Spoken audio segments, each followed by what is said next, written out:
Thank you for having us. Thank you for giving us the opportunity to be the first to talk to you after your press conference. First of all, I want to ask you the practicality of the sanctions. What changed in your life? The minute you have sanctions, what changed? I cannot feel it yet. I thought people would react naturally by, saying this is a sanctioned person. We would be far from him. I felt people closer to me, sympathizing, especially on the lack of justice is something people hate normally. In my personal life, I didn't feel it yet. I will, maybe due to the closure of the credit cards or the bank accounts. Do you recall the last time you used your credit card? Would you tell me the last time you used your credit card? I don't really recall. Maybe the last trip I made was before Corona spread in last February, if I'm not wrong. I don't know if I used it after. But bottom line, it's a very small price to pay to save your country from what may come. I was asked to do something that would have destabilized the country, and I really... When I think about Jebran Baasil, the Minister of the Foreign Affairs, you were the person to lobby and to go to the United States for years. You are a person of lobbying. You are a person who has high-rank connections and friendships in Washington.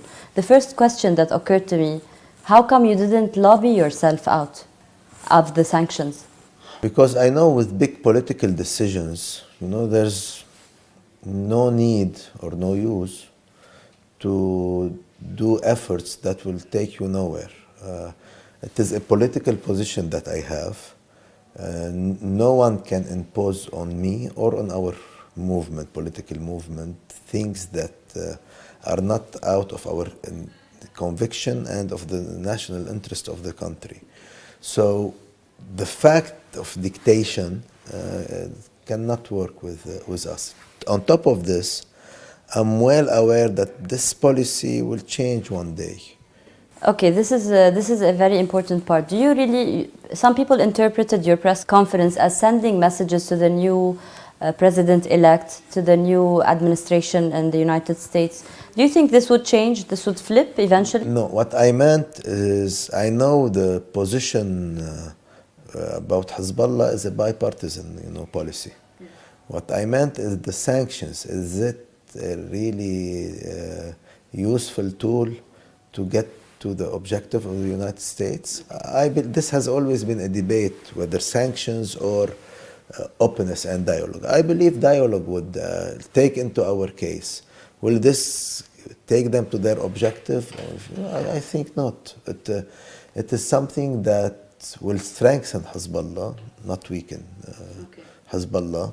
And it's something, when it is unjust, that will also make people sympathize with us. Okay, when we go back to that, there has been a give and take between the Ambassador Shia and your office.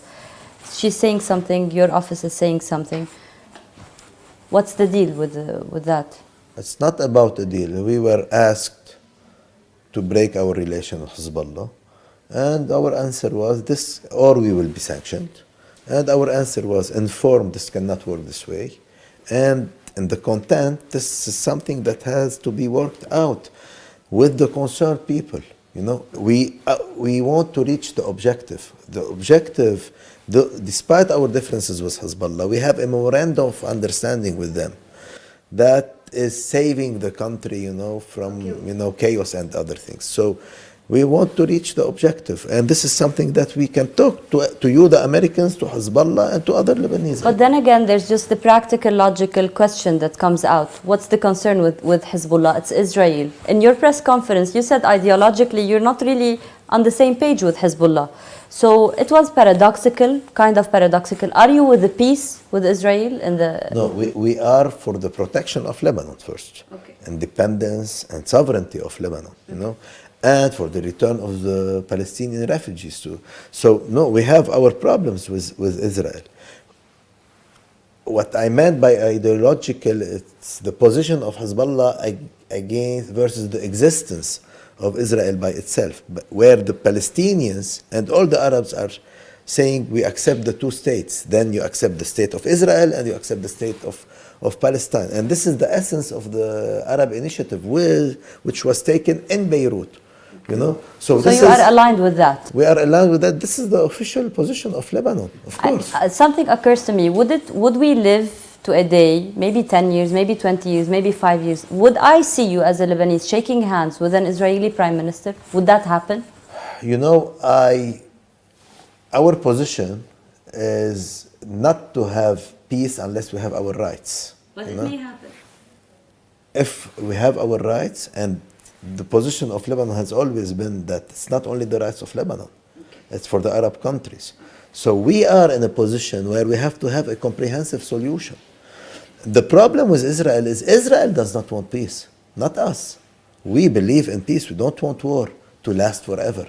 The problem is Israel is using the concept of force instead of the concept of rights. And what is our position is you base peace on mutual rights. Everybody has a right to preserve. Still, if all that is sorted out, we might see you in the future doing that. You might see me doing that when all the rights of the Arabs are really, the concept of the mutual rights is applied. So we don't have an ideological position against the Jews. We don't have. We are a people and a country who work and strive for peace. And when we fight, and fiercely, we fight to preserve our rights, our existence, and our objective is peace, not war. I would like to ask, what's the link between the normalization, the Abraham Accords, the Arab normalization with Israel, and our maritime border talks, and the future of the relationship with Israel? You know, I don't see a direct link. No.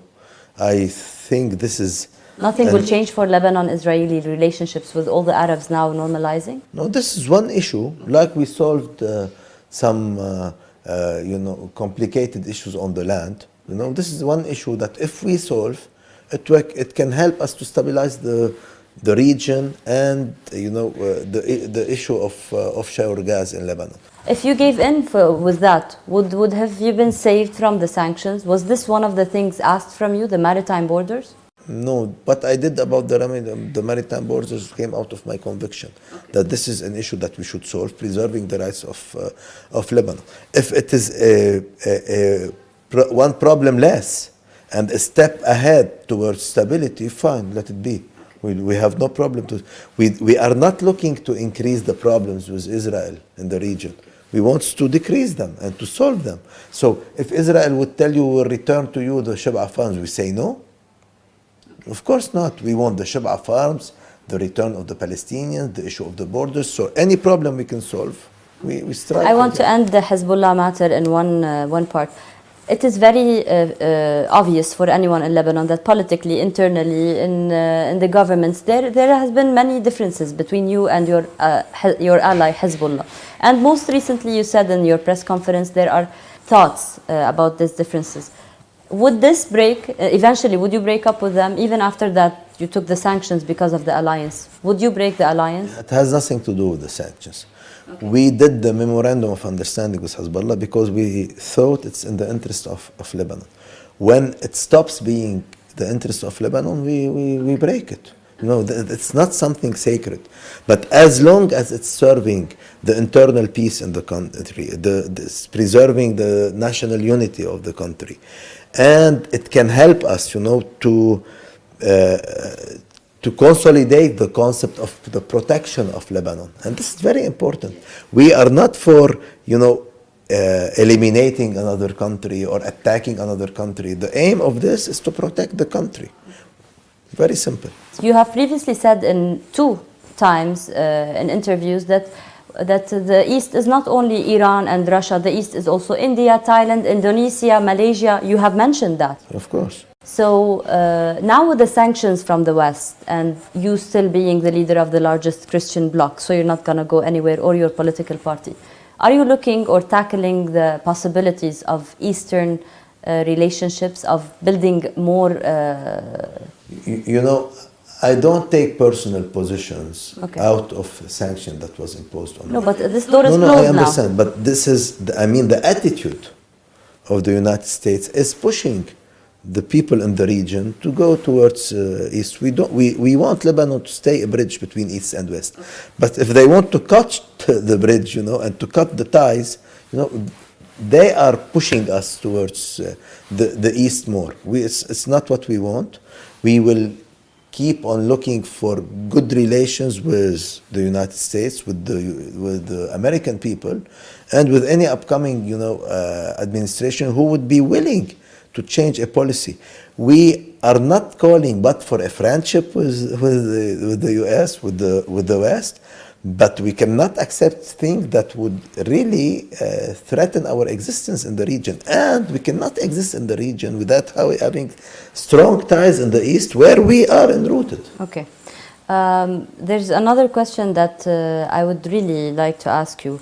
There's been a history of swimming against the river for President Michel Aoun, and you are following this legacy. It is one of a kind. You are one of a kind to be a Christian leader now in this time in Lebanon and to be undergoing all that. So do you think eventually, having the history of assassinations, do you fear for your life? Fear for the life is something we live with. We accept it in this region, in this country, when we are fighting for our existence. So this is something that would not add or decrease something of my positions, my political stance. So my answer is no. It's something I consider and I live with and I accept. Isn't it a little bit larger now these days? Maybe so. Another question from a different place. Now Syria is undergoing the conference for the refugees, and you have been the person talking about the refugee issue for years now. How come you have no take on that? And some people are saying that you also try to be friendly towards the United States by not really going to the Russian point of view on that. Not at all. On the issue of the Syrians displaced in Lebanon, our position is clearly closer to Russia. We are in a deep dispute with the Americans and the West in normal regarding this issue. I'm not personally in an official position in the government now to be in Syria for that. We have a minister representing the country. It's a high-level representation from Lebanon, which shows, our position on, agreeing for the return of, and I think this kind of conference and the guarantees from the Russians, and mainly the guarantees that would be given from the Syrian state to the refugees that come back to your country, you are safe, you will live in your dignity here, and we will help you with whatever possible to encourage your return. And here comes the responsibility of UNHCR and the West, to finance that return. The problem, they are financing the stay of the Syrians in Lebanon. They should finance their return to Syria. This is their place. I don't want to be repeating the questions, but everybody knows that you have been undergoing, you and all the political elite in Lebanon, a Lebanese uprising against you, and you have been the rock star of it. But also we know you have always been the man with a plan. You had a plan for electricity, you had a plan for diaspora, you have a plan for Lebanity, you have a plan for everything. But where is the actual execution today when you wake up? What is your plan for Lebanon while it is just going to the collapse? The priority is to stop the collapse. And our plan is very clear. Political reform and economical and financial reform on both tracks. Other than the plan, what are your steps? What are you going to do now? We presented them. We want a secular state in Lebanon, for which we have a plan of 7 steps to execute. And we want to change the economical model. We want to have an economy of production and to change also the financial model that we... When you speak of a civic state and a secular, given the demographics in Lebanon, given the change, the variables around us, do you fear that the demographics in Lebanon in the future, like one day we will have a Muslim president? If we will keep on fighting for our existence in this region, Lebanon should always be different. It's not about having a Muslim or a Christian president. It's about preserving the role of the Christians in Lebanon and in the region. This is more important, having a president or no. So how do we do this in order to keep Lebanon as a model for diversity? So my main concern for the existence of the Christians in the country is to preserve a unique model that Lebanon is presenting to the world, a model of dialogue, instead of having a model of confrontation, like we are seeing even in France now, or in the US, or in any part of the world. We have to choose.